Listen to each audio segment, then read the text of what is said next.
Assalamualaikum warahmatullahi wabarakatuh. Alhamdulillahirabbil alamin wassalatu wassalamu ala asyrafil anbiya'i wal mursalin wa ala alihi wa sahbihi rasulillahi ajmain. Allahumma shalli ala sayyidina Muhammad wa ala ali sayyidina Muhammad sayyidil anbiya'i wal mursalin.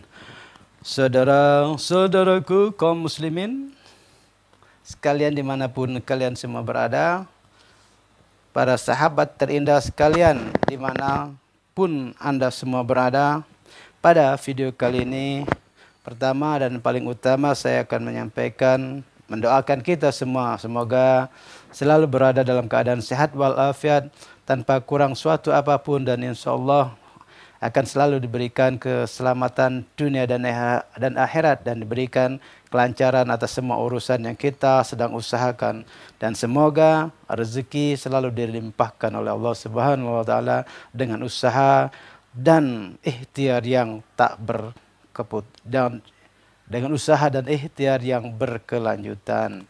Dan insya Allah kita semua nanti di yaumil kiamah akan mendapatkan syafaat dari Rasulullah SAW. Oke, saudara-saudaraku terindah, pada video kali ini saya akan mengulas tentang Isra Mi'raj. Oleh sebab itu saya berpanjang lebar dalam pembukaan tadi. Dan pada kesempatan kali ini Isra Mi'raj Nabi besar Muhammad SAW tanggal 27 Rajab 1442 Hijriah, bertepatan pada tanggal 11 Maret tahun 2020, tepatnya pada hari Kamis, yaitu hari ini. Peristiwa Isra Mi'raj ini merupakan suatu peristiwa yang fenomenal bagi kehadiran Islam di jagat raya ini. Saya akan membacakan dulu surat Al-Quran, yaitu surat Al-Isra ayat 1. Sebagai landasan awal saya nanti untuk bercerita tentang bagaimana perjalanan Rasulullah SAW dari bumi menuju ke Sidratul Muntaha. Semoga kita mendapat hikmahnya semua. A'udzubillahi minasyaitonirrajim. Bismillahirrahmanirrahim. Subhanalladzi asra bi'abdihi laylan minal masjidil haram ilal masjidil aqsa alladzi barakna hawlahu linuriyahu min ayatina innahu huwas sami'ul basir. Sadaqallahul azim. Sebagai landasan awal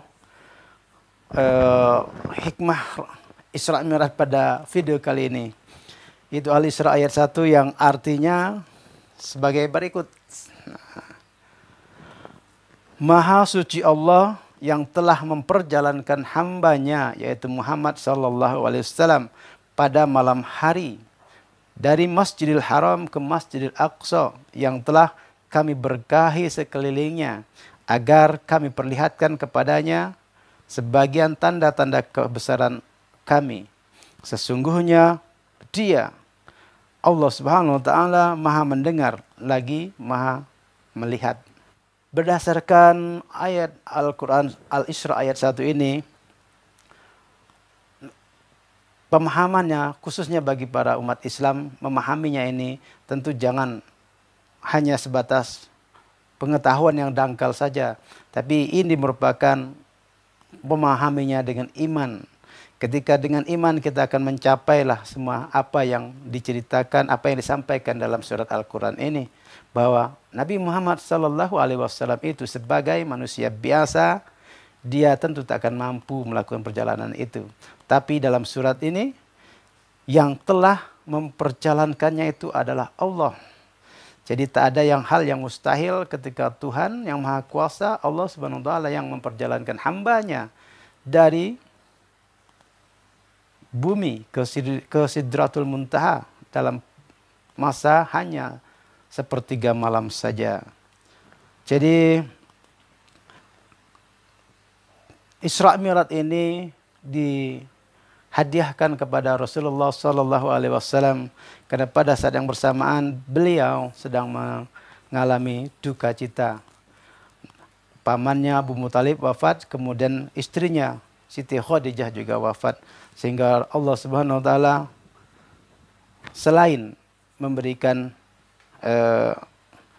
hadiah kepada Nabi Muhammad SAW berupa perjalanan itu, tapi itu hanya merupakan suatu sarana untuk menjemput sebuah perintah yang lebih besar lagi, yaitu perintah sholat 5 waktu. Sebelum kita cerita tentang sholat 5 waktu yang diperintahkan oleh Allah Subhanahu Wa Taala, kita lihat di sini memang sangatlah mustahil seorang manusia bisa melakukan perjalanan dari Masjidil Haram ke Masjidil Aqsa yang cukup lumayan jauh, di mana kita harus mempunyai pandangan bahwa ketika manusia itu diperjalankan oleh Allah Subhanahu wa taala tidak ada yang mustahil. Masjidil Haram itu di Mekah, Masjidil Aqsa itu di Yerusalem, hanya dalam masa yang sekejap. Dan di sini diterangkan bahwa Rasulullah Shallallahu Alaihi Wasallam mengendarai seekor buruk, dan saya jabarkan tidak, dan saya di sini tidak menjabarkan tentang bagaimana tampilan daripada buruk itu. Ini hanya Allah Subhanahu wa taala dan Nabi Muhammad sallallahu alaihi wasallam saja yang mengetahuinya. Jadi kita sebagai manusia, khususnya umat Islam, jangan menghayal-hayalkan tentang buruk itu seperti berwajah manusia atau seorang wanita yang cantik sementara berkaki seperti kuda, dan itu adalah makhluk mitos yang tidak pernah ada. Dan kita tidak membahas seperti itu. Coba seandainya kita sebagai manusia biasa memahami sebuah peristiwa Isra Mi'raj yang seperti ini. Dalam masa yang sebentar, Nabi Muhammad SAW bisa mencapai dari Mekah ke Yerusalem dalam masa yang singkat. Kemudian dia melakukan Mi'raj, yaitu dari bumi menuju ke langit ke-7.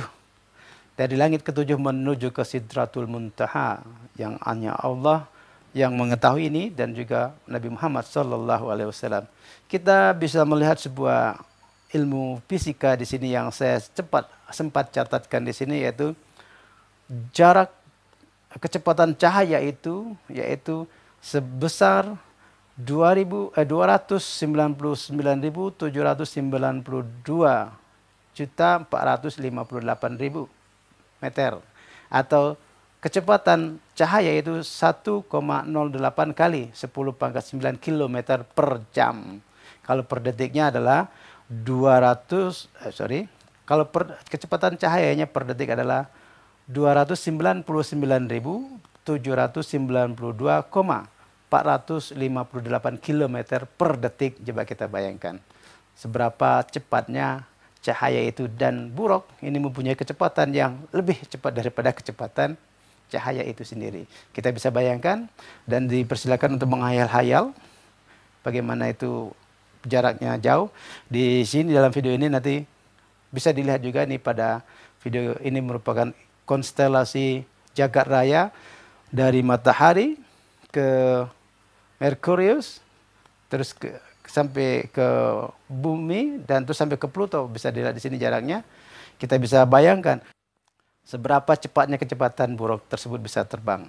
Dan peristiwa yang paling menjadi tonggak yang monumental bagi umat manusia, khususnya umat Islam, adalah peristiwa Isra Mi'raj ini bukan hanya sebagai penghibur yang diberikan oleh Allah Subhanahu wa taala kepada Nabi Muhammad yang sedang berduka, akan tetapi jauh daripada itu, yaitu menjemput perintah sholat 5 waktu.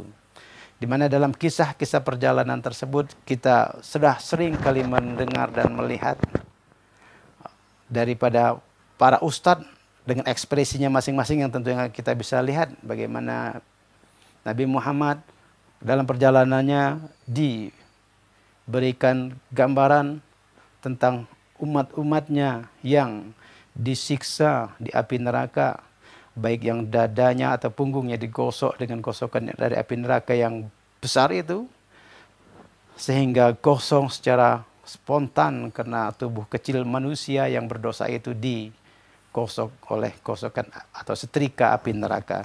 Dan kemudian kembali utuh lagi. Perutnya yang buncit, yang besar itu sampai ke tanah dia berjalan, digesek. Dia berjalan dengan perutnya yang tergeser di lantai api neraka, di curangnya neraka. Kemudian perutnya hancur lebur, kemudian berbalik lagi, hancur lagi, dan seterusnya dan seterusnya. Dan Nabi Muhammad SAW menanyakan tentang hal itu, bahwa itulah sebagai salah satu contoh daripada umat-umat Nabi Muhammad SAW yang selalu berbuat dosa ketika mereka masih hidup. Kemudian ini kita bisa pahami semua dosa nanti akan dihitung, akan dihisap nanti di yaumil kiamah. Dan setiap kali dosa yang ada itu akan mendapatkan ganjaran dari Allah Subhanahu wa taala sesuai dengan ganjarannya. Akan tetapi kita pun kita pun tahu bahwa pengampunan Allah Subhanahu wa taala itu sangat besar asalkan kita bertaubat nasuha. Sebanyak apapun dosa yang kita telah lakukan, ketika kita sudah bertobat dan tidak akan mengulanginya lagi, insya Allah dosa yang sebanyak itu akan hilang. Untuk itulah kita, umat Islam, merasa perlu kita merayakan Isra Mi'raj dan hari-hari besar keagamaan Islam lainnya, agar kita untuk saling mengintrospeksi diri kita masing-masing, untuk saling memperbaiki diri masing-masing. Ketika peristiwa Isra Mi'raj ini memasuki dunia akademis di kalangan santri, pernah selintas saya sampaikan dalam sebuah kesempatan kepada para mahasiswa tentang Isra Mi'raj ini. Karena dalam suasana yang terbuka, kita berdiskusi juga secara terbuka. Jadi tidak tertutup untuk mendiskusikan tentang hal-hal yang lain di dalam kelas. Pada suatu ketika saya bercerita tentang Isra Mi'raj, dan ada seorang mahasiswa yang pertanyaannya cukup sedikit menyeleneh, akan tetapi juga bisa membuat mahasiswa semakin dalam keyakinan imannya kepada Allah Subhanahu wa taala dan juga kepada Rasulullah sallallahu alaihi wasallam. Akan tetapi jika imannya juga rendah, tentu akan kembali menjadi bumerang untuk keyakinan Islamnya kepada Allah dan juga kepada Nabi Muhammad sallallahu alaihi wasallam akan semakin berkurang. Pertanyaan yang saya anggap nyeleneh itu yaitu ketika si mahasiswa bertanya, apakah ketika Nabi Muhammad SAW itu dipertunjukkan pada manusia-manusia yang disiksa di api neraka itu merupakan suatu pertunjukan yang memang setelah terjadi pada saat Nabi Muhammad diangkat atau melaksanakan Isra Mi'raj ke Sidratul Muntaha dan dipertunjukkan semua siksaan dan semua siksaan umat manusia di api neraka, dan juga sebagian besar kenikmatan surga yang dipertontonkan oleh Allah Subhanahu wa taala kepada Nabi Muhammad. Kenapa ini dirasakan penting agar Nabi Muhammad bisa menceritakan apa yang dia lihat kepada umatnya di dunia, khususnya umat Islam yang semakin meyakininya. Kemudian si mahasiswa itu bertanya, seandainya memang Nabi Muhammad melakukan perjalanan itu dan melihat umat manusia sudah ada yang masuk surga dan juga melihat umat manusia sudah ada yang masuk neraka, itu sementara pengetahuan yang mahasiswa ini tahu bahwa ketika manusia, khususnya umat Islam, ketika dia meninggal dunia, itu mereka menunggu di alam barzah sampai hari kiamat tiba. Nah, menunggu sampai hari kiamat tiba dan belum sampai ke surga ataupun belum sampai ke neraka. Akan tetapi ketika peristiwa Isra Mi'raj 10 tahun usia kenabian Rasulullah SAW diangkat ke melaksanakan perintah Isra Mi'raj, dan Allah menunjukkan siksaan itu dan Allah menunjukkan kenikmatan di surga. Ini berarti apakah sudah terjadi kiamat pada waktu itu? Ini sebuah pertanyaan yang menurut saya nyeleneh. Intinya seperti ini.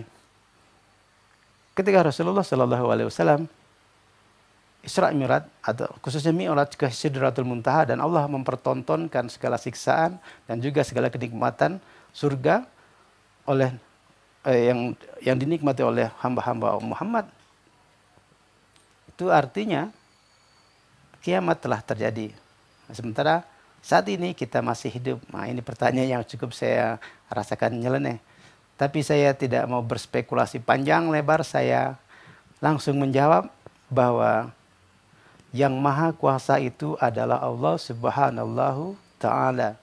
Jadi ketika Nabi Muhammad SAW dipertontonkan dengan siksaan umat-umatnya di neraka karena berbuat dosa ketika hidup, dan juga kenikmatan-kenikmatan umat Muhammad di surga karena dia rajin beribadah, ini merupakan hak prerogatif Allah Subhanahu wa taala. Dan ketika Rasulullah naik ke sana, itu Allah mempertontonkan bahwa inilah yang bakal terjadi. Dan Allah terserah kehendak Tuhan, dia menunjukkan kepada Muhammad 1000 tahun yang akan datang, 100.000 tahun yang akan datang, 1 miliar tahun yang akan datang pun itu kehendak daripada Allah Subhanahu wa taala.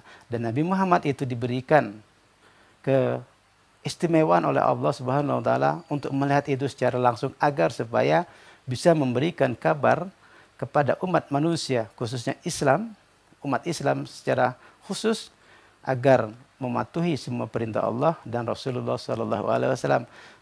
Difasilitasi oleh Nabi Muhammad yang terkenal dengan Al-Amin, orang yang dapat dipercaya. Jadi sebagaimana kita para akademisi atau para ilmuwan, juga para ilmuwan semua, toh tidak semua orang pendidikan itu bisa melakukan penelitian atau pengamatan terhadap semua ilmu pengetahuan. Akan tetapi ketika ada 1-2 orang yang telah melakukan penelitian tentang sesuatu dan orang tersebut dijadikan rujukan, itu artinya apa? Kita telah meyakini keabsahan daripada ilmu pengetahuan, daripada penelitian yang telah dilakukan oleh para peneliti terdahulu. Karena kita meyakininya, dia telah melakukan penelitian itu, dan kita sudah meyakininya bahwa hasilnya adalah valid, dan kita jadikan ilmuwan tersebut sebagai referensinya. Nah, begitupun dalam Islam, Rasulullah SAW adalah referensi utama, sumber utama yang dalam bentuk manusia, yang beliau sampaikan ke ajaran-ajarannya kepada kita semua, khususnya umat Islam, bahwa seperti itulah adanya kondisi neraka, kondisi surga di sana. Dan kita semua sebagai umat Islam merujuknya, ada memasukkan apa yang pengalaman Rasulullah itu sebagai referensi kita dalam meyakini keislaman kita, meyakini keberadaan surga, meyakini keberadaan neraka melalui mata kepala Rasulullah SAW secara langsung, yang beliau dibawa ke sana dengan buruk. Dan secara Islam, keyakinan Islam yang tinggi, kita meyakini itu sebagai suatu hal yang nyata melalui mata dan kepala Rasulullah SAW yang kita sudah yakini sebagai Al-Amin, dan sudah kita yakini sebagai Nabi Muhammad SAW Habibullah, kekasihnya Allah. Dan ketika saya menjawab pertanyaan seperti ini, saya kembali bertanya kepada mahasiswa tersebut, tergantung sama kamu, apakah kamu percaya, apakah kamu yakin, apakah tidak dengan deskripsi yang saya sampaikan ini. Itu semua kekuasaan Tuhan, terserah sama Tuhan. Dia mau menunjukkan sejuta tahun yang akan datang kepada Nabi Muhammad, itu terserah kepada Allah. Dan itu telah dibuktikan. Percaya tak Anda kepada Muhammad Rasulullah SAW? Dan cerita itu yang disampaikan melalui Isra Mi'raj kepada umat manusia dan sampai kepada kita. Kalau Anda meyakini bahwa ketika Nabi Muhammad melakukan Isra Mi'raj itu dipertontonkan pada saat yang bersamaan itu, manusia sudah dihisap oleh Allah, berarti sudah terjadi kiamat. Itu artinya kedepannya tidak akan ada kiamat lagi. Apakah Anda berkeyakinan seperti itu? Karena sudah ada kiamat. Buktinya apa? Sudah ada manusia yang disiksa di api neraka ketika Nabi Muhammad Isra Mi'raj di Sidratul Muntaha. Begitupun umat Islam yang masuk ke surga, artinya sudah pernah kiamat. Kenapa? Sudah dihisap. Nah, kalau seandainya Anda meyakini seperti itu, ke depan tidak ada kiamat, na'udzubillah min dzalik, mari kita luruskan keimanan kita bahwa Isra Mi'raj ini sebagai suatu kebesaran Allah Subhanahu wa taala yang akan ditunjukkan kepada kita semua melalui kacamata, melalui mata dan pengalaman jasadi daripada Rasulullah Shallallahu Alaihi Wasallam yang kita sudah sama yakini kenabian beliau.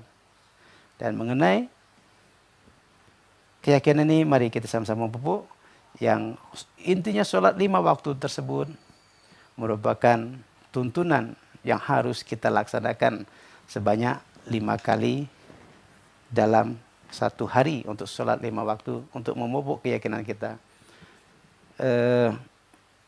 Demikianlah ulasan singkat tentang Isra Mi'raj pada tanggal 27 Rajab tahun 1442 Hijriah bertepatan dengan hari ini, hari Kamis 11 Maret tahun 2021 Masehi.